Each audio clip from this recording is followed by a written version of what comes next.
Hello, everyone. Welcome to Soul Standing. My name is Beth, and my school had the Scholastic Book Fair this week. Started today. Let's have a haul.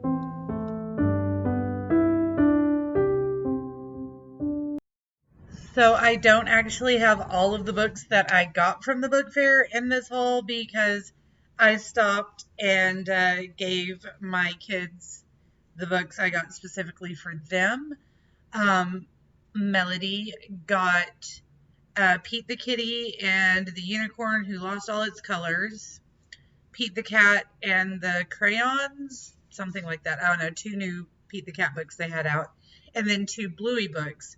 And I got Elena the Hogwarts Baking because she is a Hufflepuff and she loves to bake.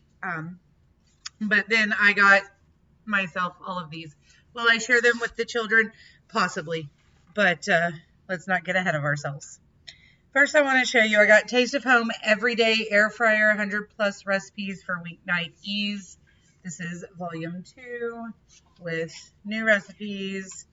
And I have an air fryer that I just don't use to the best of its abilities. So I thought I would check that out. The rest of these are middle grade books. Yay. Had a kid ask me, like, why do you need all those books, Tyree? You teach high school. And I was like, well, they're books. Also, I'm getting my PhD in children's and adolescent literature, specifically middle grade. Plus, I have an 11-year-old and a 4-year-old in their books. And she was like, yeah, that tracks.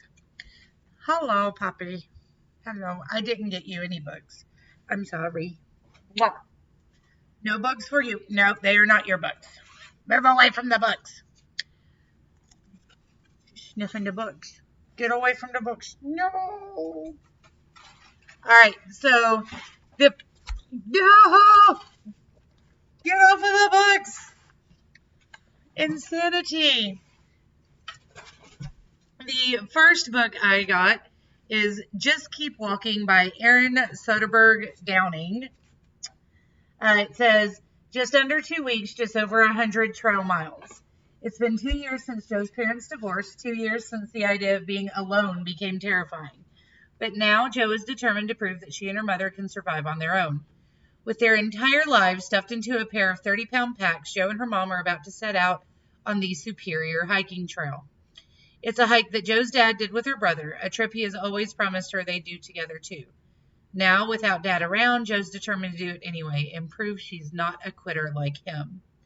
But just how long will they be able to survive the endless aches and pains, the scorching heat, and the crippling self-doubt? How long will it take before Joe's mom reaches her breaking point? How long would Joe survive if she was left out here alone? Completely alone. As one obstacle after another continues to test her, Joe will have to face her greatest fears and figure out why she's really out there. A story of healing and the restorative power of the wilderness. When we do announcements for middle grade May, you will understand why I say this is perfect for my prompts. But I got that because I was looking at all the books and went, oh, that's perfect for middle grade May. Puppy dog, you better stay off of my books. Get off me. Next, I have I Will Find You by Daphne Benitez Grab. Ooh, it's a spooky book. Hey, Storm, look. Have you read it? I don't know how long this one's been out. Since 2023. So Storm is my go-to for the spookity books. I don't know if she's read this one yet or not. But it says, Nikki has disappeared. Olivia, Leo, and Gracie were the last ones to see him on their 7th grade field trip before he went missing. They don't want him back with their group. He's the school bully and none of them like him. But they each have their own secret reason for needing to find him as soon as possible. And they are sure there are clues the police are overlooking.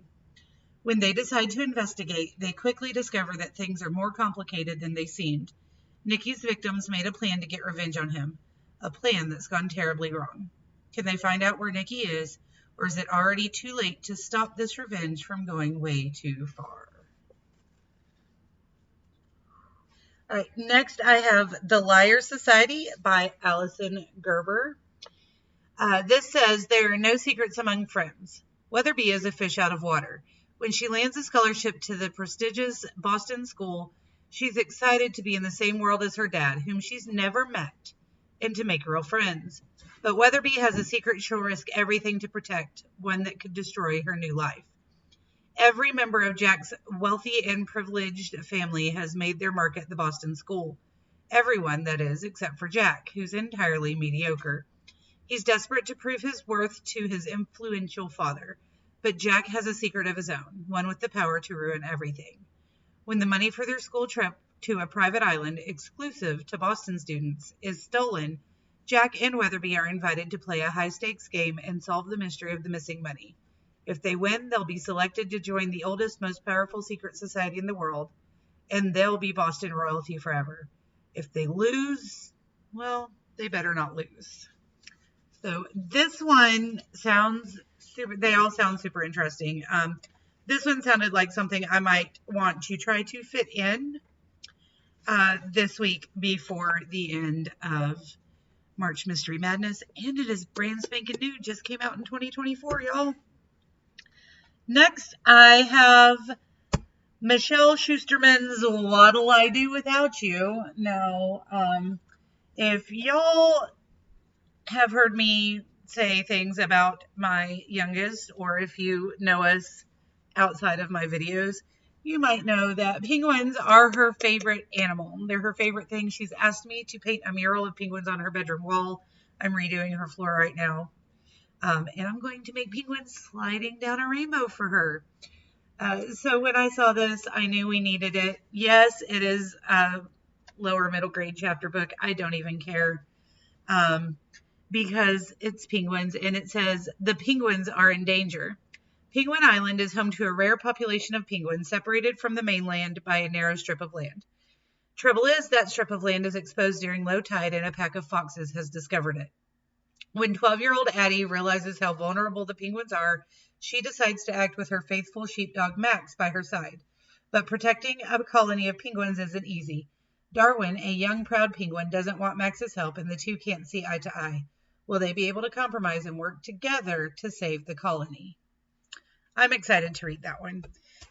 All right, then I have Celia C. Perez's Tumble. Look at that cover, guys. All right, 12-year-old Adela, or Addie Ramirez, has a big decision to make when her stepfather proposes adoption.